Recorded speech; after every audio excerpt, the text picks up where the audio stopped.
Hi, I'm Kathy Dodson. And I'm Jocelyn Lindsay.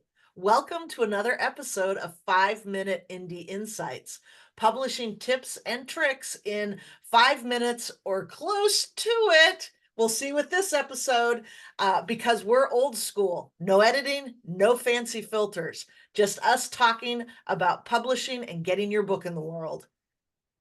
That's right. And if you've watched our earlier videos, you've heard us say that your cover is your number one marketing asset. That's because readers shopping for their next novel will look at a cover to decide whether to pick up that book or click on it if they're online. Yeah, so if your cover is the number one marketing asset, what is the number two marketing asset? And I can give you a hint because it's the next thing that most people do after picking up a book. They turn it over and they scan the back cover to find out if it's something they're interested in reading. Or if they're online, depending on the platform, that back cover, that blurb pops up near the cover image. Yep, this makes the blurb your second most important marketing asset. And writing this type of copy is nothing like writing a novel. The blurb, the back cover blurb, is advertising, and it is really hard to write. Jocelyn, what are some of the issues that you see in blurbs? Well, I think, there are a lot of issues, but I think the biggest issue that I see is that authors are writing about plot, all the plot. And authors are trying to turn a blurb into a mini summary or a mini synopsis of an entire novel. And this can potentially overwhelm readers and fail to get their interest. Readers tune out and they move on. They're not coming back to your book. It's exactly what Kathy just said about a blurb being about advertising. Your blurb is marketing material. Its job is to sell the book. It shouldn't tell you everything that's happening in the book. It should provide enough information to intrigue and entice your readers. You want your blurb to make readers pick up the book and want to know more. What happens next? If you're watching a commercial on hand soap, you don't need to know the ingredients of hand soap. In the same way, readers don't want to know everything that happens in your novel. They want a feel for the story. They want to be enticed and drawn in. And here's the kicker, your blurb should not be more than 150 words max. And I've had a couple conversations lately that say that some blurbs are going down now to 120 words. So that's short and compact. Kathy, how do we do it? You start with a hook.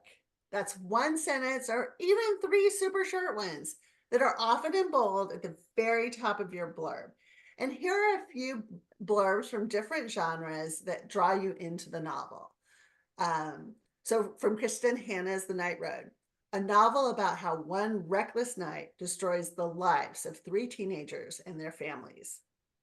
I want to know more.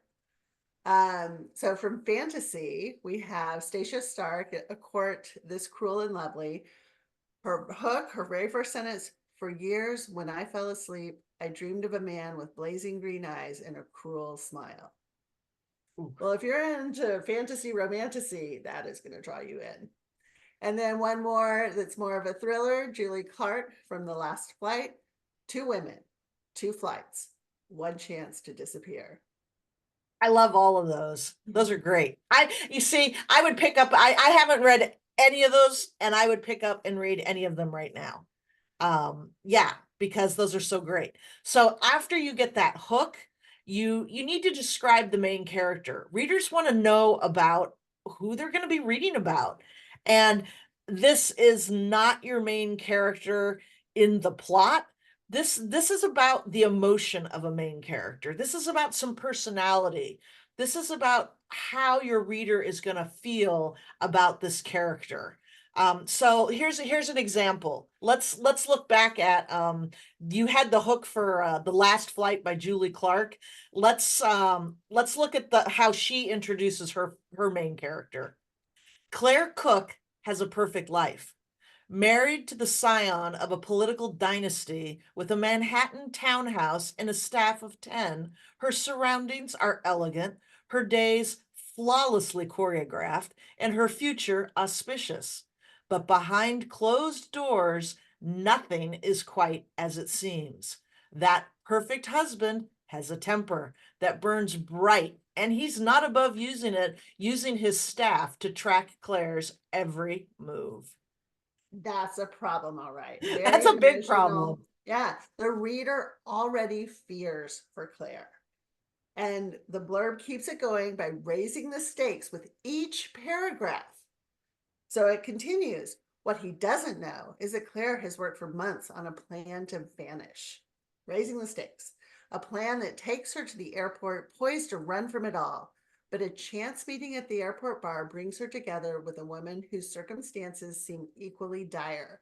Together, they make a last minute decision to what's next, right? So the next paragraph goes on and says, the two women switch tickets, with Claire taking Eva's flight to Oakland and Eva traveling to Puerto Rico as Claire.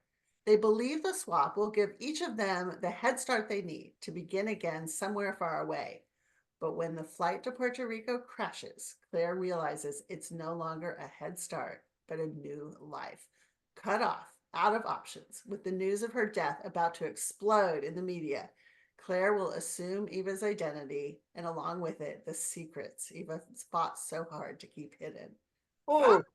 Oh, oh yeah, I want to. Oh, goosebumps, right?